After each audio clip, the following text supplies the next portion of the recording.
नमस्कार, मी मनीषा बोरसे. जनवार्ता बातमीपत्रात आपले स्वागत आहे. पाहुयात पुण्यातील विशेष घडामोडी. याबरोबर जनवार्ता बातमीपत्र संपले. नमस्कार. शहरातील राम मंदिरात राम जन्म महोत्सव साजरा करण्यात आला. मंदिरामध्ये दर्शनासाठी भाविकांनी मोठ्या प्रमाणावर गर्दी केली. रामनवमी निमित्त शहरातील विविध मंदिरात राम जन्म महोत्सव साजरा करण्यात आला. पालखी हलवून राम जन्म उत्सव साजरा करण्यात येतो. हिंदू धर्मातील अत्यंत महत्त्वाचा सण या दिवशी साजरा करण्यात येतो. राम जन्म महोत्सव साजरा करताना काही मंदिरात भक्ती संगीतांचा गजर करीत रामनामाचा जप करण्यात आला. तुळशीबागेतील राम मंदिरात पहाटे राम जन्म महोत्सव साजरा करण्यात आला. श्रीरामाच्या दर्शनासाठी भाविकांनी मोठ्या प्रमाणावर गर्दी केली होती.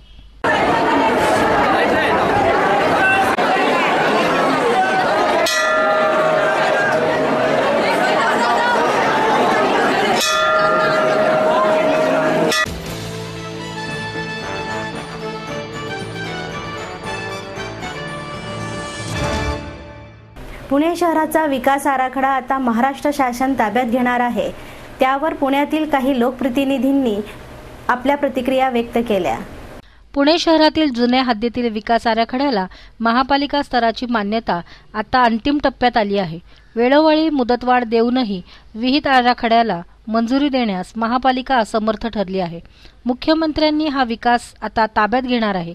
याविषयीची पत्रकार परिषद पालकमंत्री गिरीश बापट यांनी पत्रकार परिषदेत महाराष्ट्र शासनाची भूमिका मांडली आणि याआधी महाराष्ट्र नवनिर्माण सेनेचे यांनी पत्रकार परिषद घेऊन आपली भूमिका मांडली. या विकास आराखड्यावर शहरातील नागरिकांनी आपल्या प्रतिक्रिया व्यक्त केल्या. या आराखड्याविषयी माननीय महापौर दत्ताभाऊ धनकवडे यांनी व त्यांच्या सहकाऱ्यांनी प्रतिक्रिया दिल्या. सुरू व्हायला पाहिजे, पण आता 7-8 वर्ष होऊनही कायद्याने नियमांनी महानगरपालिकेला असणारा अधिकार विधित नियमात पूर्ण न केल्यामुळे राज्य शासनाने हा आराखडा आता आपल्या ताब्यामध्ये घेतला आहे आणि 3 जणांची कमिटी करून पुढील 6 महिन्यामध्ये राज्य सरकार हा आराखडा मंजूर करेल. राज्य शासनाच्या ह्या निर्णयाचं मी भारतीय जनता पार्टी आणि शिवसेना मनापासून स्वागत करतो.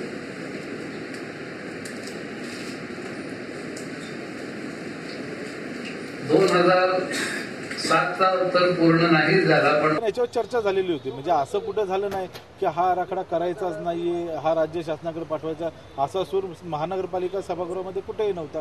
सर्व पक्षांचं म्हणणं होतं की एक चांगल्या प्रकारचा आराखडा आपण पुणेकरांना देऊ. सर्व पक्ष त्या ठिकाणी तयारी झालेली होती आणि ही तयारी होत असताना त्याच्यावर चर्चा चांगल्या पद्धतीने सकारात्मक चर्चा होत असतानाच राज्य शासनाने हा निर्णय घेतला.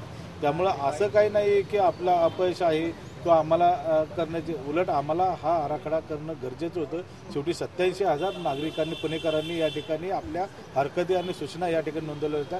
त्यांना न्याय देण्याचं काम आपल्याला या माध्यमातून करायचं होतं. आता हा न्याय देण्याचं काम आम्हाला या ठिकाणी करता येणार नाही. राज्य शासनाने आता कशा पद्धतीने करेल, शेवटी लोकप्रतिनिधी या भागामध्ये काम करत असताना त्या परिसरामध्ये कोणकोणत्या अडचणी असेल किंवा नागरिकांचा सुद्धा म्हणणं त्या ठिकाणी ऐकून त्याच्यावरती दुरुस्त्या करणं शक्य होतं. परंतु ह्या गोष्टीला संपूर्ण राज्य शासनाने हा घेऊन एक पुणेकरांवरती अन्याय केल्याचं मी या ठिकाणी. शहराचा 20 वर्षाचं प्लॅनिंग आणि त्यानंतर त्याचे परिणाम 50 वर्ष होणार. याचा कालावधी हा मुख्य सभेला 60 दिवस हा द्यावाच लागतो. MRTP ॲक्ट 30 नुसार 60 दिवस हा मुख्य सभेला असतो. तो वेळ कोणी आमचा वापरला, तो प्लॅनिंग कमिटीने वापरला का त्या अधिकाऱ्यांनी वापरला, यापेक्षा मुख्य सभेचा वेळ कमी करण्याचा अधिकार हा मुख्य सभेशिवाय कोणाला नाही. आणि त्याच्यावर सरकारने घाला घातला आहे. कारण हा जो डेव्हलपमेंट प्लॅन असतो तो कुठल्या पक्षाचा नसतो, तो शहराचा असतो. आणि शहराचं पुढच्या 20 वर्ष आणि त्याच्यानंतर 50 वर्षाचं भविष्य या शहराच्या प्लॅनिंगवर अवलंबून असतं. आणि ते करण्याचं काढून घेण्याचं काम मला वाटतं BJP सरकारने आत्ता केलं आहे ते चुकीचं आहे. त्यांनी परत हा आराखडा आम्हाला करण्याची संधी दिली नक्की हा आराखडा पक्षाचा न राहता शहराचा आराखडा होईल एवढं नक्की सांगतो. काय वाटतं मनसेला आणि म्हणजे महापालिकेचा जो अधिकार होता तो कुठेतरी डावलला गेला आणि राज्य सरकार सुद्धा अतिक्रमण करते असं वाटतं? 100% महानगरपालिकेचा अधिकार हा डावलला गेलेला आहे. 152 नगरसेवक निवडून आलेले, 5 कॉप असे 157 नगरसेवक त्या महानगरपालिकेच्या सभागृहात असताना, आणि ते सर्वच्या सर्व पुणेकर आहेत, ते सर्व पुण्यात राहणारे लोक आहेत. तर पुण्याचा पुढील 20 वर्षाचा विकास काय असावा, कसा असावा, एवढं त्यांना ज्ञान आहे. तर ती संधी भाजप सरकारने किंवा राज्य शासनाने त्यांना द्यायला हवी होती. 1 महिना मुदत वाढ मागत होते, ते 1 महिना मुदत वाढ द्यायला काही हरकत नव्हती.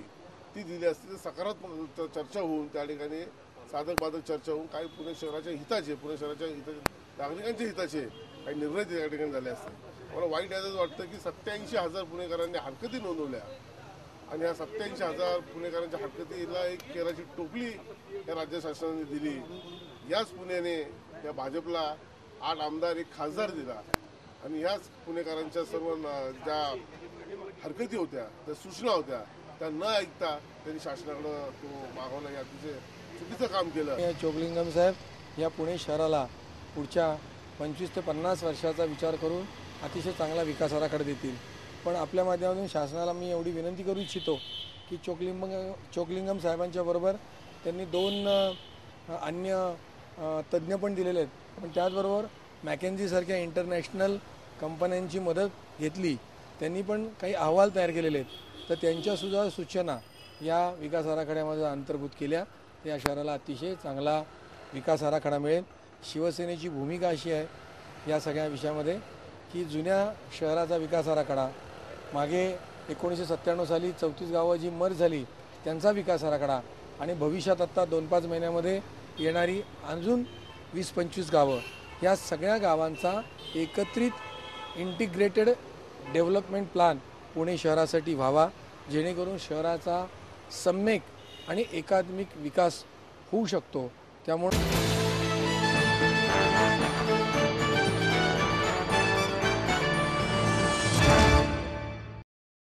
आपलं स्वप्न, आपलं मन, आपलं स्वतःचं घर हेच खरं धन. समृद्ध जीवन पार्क सादर करत आहे 140 फ्लॅट्सची एक प्रशस्त गृह योजना. कात्रज कोंढवा रोडवर बिबवेवाडीपासून फक्त 2 किलोमीटर अंतरावर आपल्या आर्थिक गणितात बसणारे 1 व 2 BHK फ्लॅट्स.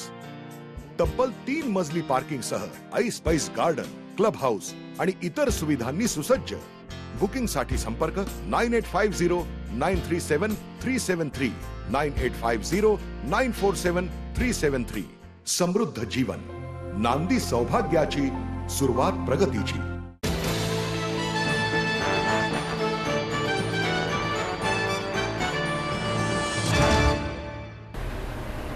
पुणे शहरात होतोय सर्रास गुटखा विक्री. प्रशासनाचे दुर्लक्ष, जनवार्ताच्या प्रतिनिधींनी केला पर्दाफाश. महाराष्ट्र शासनाच्या वतीने गुटख्यावर बंदी असताना अनेक ठिकाणी गुटखा छुप्या मार्गाने विकला जातो. FDA ने अनेक वेळा गुटख्यावर कारवाई करून देखील पूर्ण गुटखा विक्री बंद झालेली नाही. जनवार्ताचे प्रतिनिधींनी याचा पर्दाफाश केला. पुणे शहरातील महानगरपालिकेच्या काही पानटपऱ्यांवर आज देखील विमल गुटखा विकला जात असताना पाहिले गेले. गुटखा विकल्यास 10 वर्षाची सक्तमजुरी आणि अजामीनपात्र गुन्हा दाखल करणार, ही घोषणा गिरीश बापट यांनी नुकतीच केली होती. ज्या पुणे शहरात अन्नमंत्री राहतात त्याच पुणे शहरात गुटख्याची विक्री केली जात आहे. आमचे प्रतिनिधी धनंजय भगत आणि रवींद्र गरदडे यांनी मनपा परिसरातील पानटपरीवर अजून देखील गुटखा विक्री केला जात असल्याचे निदर्शनास आणून दिले. एवढेच नाही तर या गुटख्याची विक्री लहान मुलांकडून करण्यात येत असल्याचे दिसून आले आहे. गुटखा बंदीविषयी प्रशासन किती सुस्त आहे की मुद्दामहून कारवाईची टाळाटाळ होत आहे, हा संशोधनाचा विषय आहे.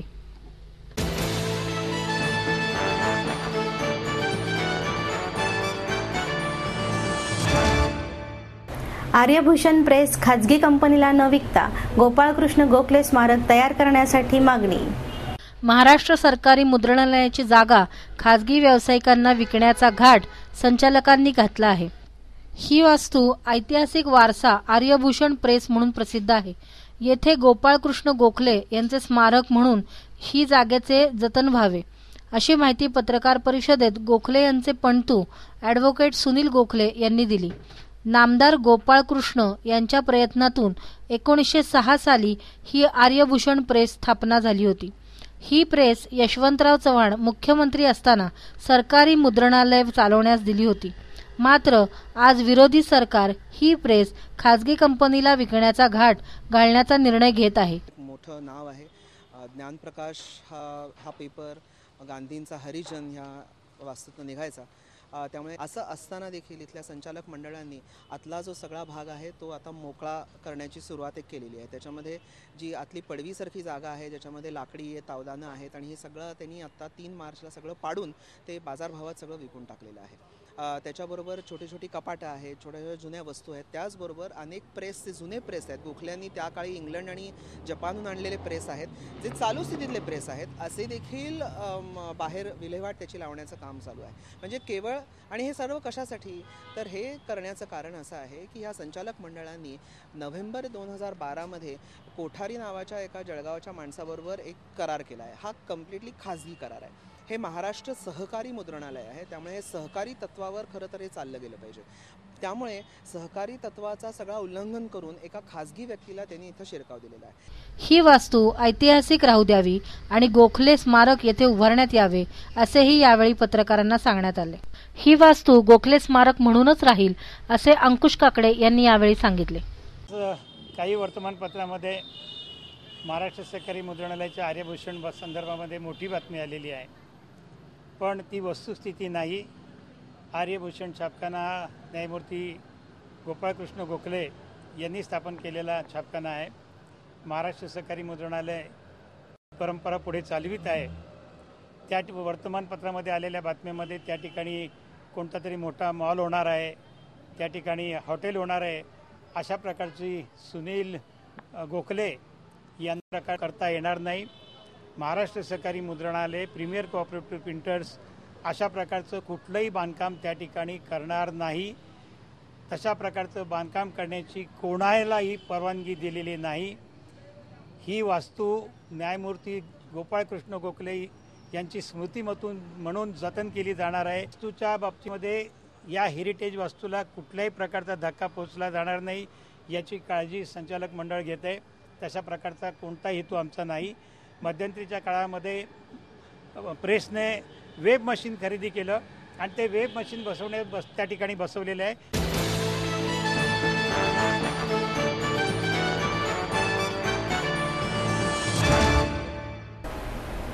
इंडियन मरीन आर्टिस्टच्या वतीने निसर्ग चित्राचे प्रदर्शन भरवण्यात आले.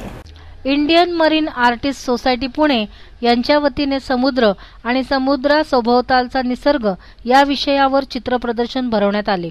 शहरातील नागरिकांना समुद्राविषयी जनजागृती व्हावी, समुद्रातील राहणारे जीव यांची ओळख व्हावी यासाठी हे प्रदर्शन भरवण्यात आले अशी माहिती संयोजकांनी दिली. या प्रदर्शनात समुद्रकाठची घरे, झाडे, निसर्ग, पाण्याचा रंग याविषयीचे पेंटिंग्स ठेवण्यात आल्या होत्या. पुणे शहरातील नागरिकांनी या प्रदर्शनाला भेट देऊन आपला प्रतिसाद दिला. टाइम फाउंडेशन भी 22 साल पुरानी, उसको 22 साल हो गए हैं और ये सोसाइटी ऑफ मरीन आर्टिस्ट को 13 साल हो गए हैं चलते हुए. और हमारा जो एम है, हमारा मकसद है कि हम जो हमारे देशवासी हैं उनको समुद्र की कुछ जानकारी होनी चाहिए सबको, क्योंकि हमारी ये समुद्र का मुल्क है, हमारा जो देश है ये मैरीटाइम देश है, क्योंकि हमारी जो सी फेयरिंग, जो हमारी समुद्र की जो ट्रेडिशंस हैं बहुत कई हज़ारों साल पर चले जाती हैं. लेकिन हम चाहते हैं कि हमारे देशवासियों को कुछ ना कुछ इसके बारे में, समुद्र के बारे में जानकारी होनी चाहिए. इसलिए ये पेंटिंग के मीडियम से हम चाहते हैं कि लोगों को कुछ जानकारी हो, आके ये एग्जीबिशन को देखें और समुद्र की एग्जीबिशन को देखें के बारे में उनको उसके बारे में जानकारी हो. जो इंडियन मैरीटाइम फाउंडेशन जो पेरेंट ऑर्गेनाइजेशन है वो भी इसी के लिए है कि लोगों को जानकारी हो, क्योंकि हम लेक्चर देते हैं स्कूलों में, कॉलेजों में. अभी हमने म्यूज़ियम भी खोला है. यहाँ पे म्यूज़ियम है, मैरीटाइम म्यूज़ियम, और यहाँ पे म्यूज़ियम ऑफ आर्कियोलॉजी है डेक्कन कॉलेज में, कर्की में. वहाँ पे हमने मैरीटाइम म्यूज़ियम खोला है बच्चों को आने के लिए, सबको देखने के लिए। वहाँ पे शिप के मॉडल हैं, नेवी के मॉडल हैं, पुराने चार्ट हैं और बहुत कुछ उसमें जानकारी विकसित की, क्योंकि हम समझते हैं कि समुद्र की जानकारी देने के लिए एक म्यूज़ियम का होना बहुत ज़रूरी है।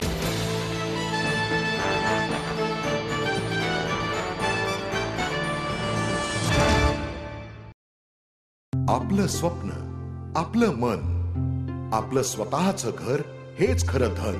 समृद्ध जीवन पार्क सादर करत आहे 140 फ्लॅट्सची एक प्रशस्त गृह योजना. कात्रज कोंढवा रोडवर बिबवेवाडी पासून फक्त 2 किलोमीटर अंतरावर आपल्या आर्थिक गणितात बसणारे 1 व 2 BHK फ्लॅट्स. तब्बल 3 मजली पार्किंग सह ऐस पैस गार्डन, क्लब हाऊस आणि इतर सुविधांनी सुसज्ज. बुकिंग साठी संपर्क 9850937373 9850947373. समृद्ध जीवन, नांदी सौभाग्याची, सुरुवात प्रगतीची.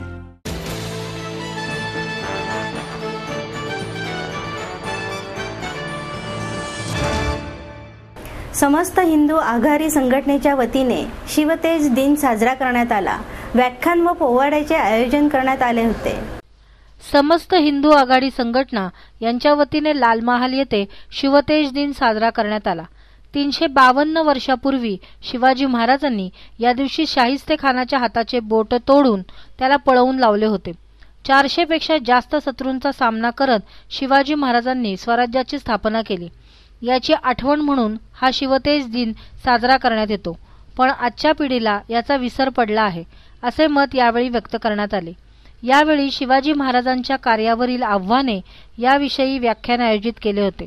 कार्यक्रमाप्रसंगी अविनाश गानू, प्रशांत पारके, पांडुरंग बलकवडे, मिलिंद एकबोटे यांच्यासह आदी कार्यकर्ते आणि पदाधिकारी उपस्थित होते. महाल ही अशी भूमी आहे ज्या ठिकाणी शिवाजी महाराजांचा पराक्रम घडलेला आहे आणि अशा या भूमीमध्ये ज्या भूमीला ऐतिहासिक महात्म्य आहे त्या भूमीमध्ये शिवतेज दिनाच्या निमित्ताने आज आम्ही जमलेलो आहोत. लाल महाल उत्सव समिती आणि समस्त हिंदू आघाडी या 2 संघटनांच्या वतीने आज शिवतेज दिन साजरा केला जातो आहे. लाल महालात घडलेली घटना फार मोठी होती. ती घटना 352 वर्षांपूर्वी घडली, परंतु 1 लाख मोगलांचा वेढा छेदून केवळ 400 लोकांनीशी शिवाजी महाराज लाल महालात घुसले होते आणि त्यांनी शाहिस्ते खानावर हल्ला केला आणि त्यानंतर शाहिस्ते खान पुण्यातून बंगालला निघून गेला आणि त्याच्या जुलमी राजवटीतून हिंदवी स्वराज्याची मुक्तता झाली. असा प्रसंग इतिहासामध्ये कुठेही कधीही घडलेला नाही. संपूर्ण जगामध्ये हा एक अद्वितीय प्रसंग आहे. जणू काही भगवान शंकरांचं तांडव नृत्य असावं किंवा भगवान श्रीकृष्णांचं कालिया मर्दन असावं, त्याप्रमाणे छत्रपती शिवाजी महाराजांचा लाल महालातला पराक्रम आहे. परंतु आज या पुण्यामध्ये फक्त या 2 संघटनांशिवाय कोणालाही या शिवतेज दिनाची आठवण झालेली नाही, कोणालाही त्याची फिकीर नाही. ही गोष्ट अत्यंत लज्जास्पद आहे असं मला वाटतं.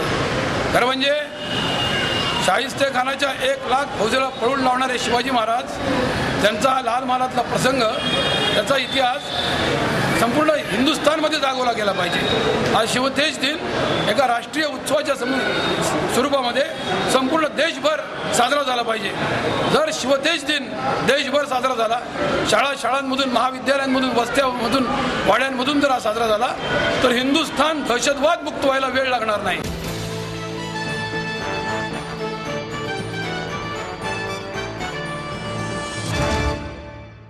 तेजल प्रकाशनातर्फे रागचित्र पुस्तकाचे प्रकाशन व ध्वनिफीत प्रकाशन करण्यात आले. तेजल प्रकाशनतर्फे संवादिनी वाहक सुयोग कुंडलकर यांच्या रागचित्र या स्वरचित्र बंदिशीचे पुस्तक व ध्वनिफीतीचे प्रकाशन करण्यात आले. यावेळी रवी परांजपे, डॉक्टर अरविंद थत्ते, मिडासचे पराग शहा, ललिता मराठे यांच्यासह अन्य मान्यवर उपस्थित होते. भारताला पुरातन काळापासून सर्जनशीलतेचे वरदान लाभले आहे. मात्र स्वातंत्र्यानंतर वारसा व परंपरेची नोंद करण्यात आपण कमी पडलो असे मत रवी परांजपे यांनी सांगितले. यावेळी पुस्तकाविषयीची माहिती देण्यात आली. एक असामान्य रत्नपारखी म्हणजेच श्रीयुत पराग शहा आजच्या कार्यक्रमाला प्रमुख पाहुणे म्हणून उपस्थित आहेत. पुण्यातल्या फ्लेम या संस्थेचे ते संस्थापक संचालक आहेत. उपक्रमशीलता आणि नाविन्यपूर्ण विचार यांच्या उत्तम मिलाफातून त्यांनी युवकांमधली उद्यमशीलता जोपासण्यासाठी एक शास्त्रशुद्ध अभ्यासक्रम बनवलाय. आपल्या मिडास या संस्थेत मार्फत ते तो चालवतात. मिडास हा शब्द management, innovation, design, art and social sciences या शब्दांच्या अद्याक्षरापासून बनलाय. शिवाय मिडास टच हा त्याला स्वतंत्र अर्थ आहेच. मिडासच्या परिसस्पर्शाने आजपर्यंत 200हून अधिक युवकांना व्यवसायाची प्रेरणा मिळाली आहे आणि किमान 10,000 युवकांना व्यवसायाभिमुख बनवणं हे प्राध्यापक शहा यांचं ध्येय आहे. या ध्येयाच्या दिशेने चाललेली त्यांची यशस्वी वाटचाल बघता केवळ मेक इन इंडिया नाही तर make by India and make for India हा टप्पाही ते सहज गाठू शकतील आणि भारत हा उद्योजकांचा देश म्हणून प्रसिद्धी पावेल अशी आशा आपण बाळगायला हरकत नाही. म्हणजे मिडास जो बदल दे आपकी दुनिया असं आपल्याला सार्थपणे म्हणता येईल असं मला वाटतं.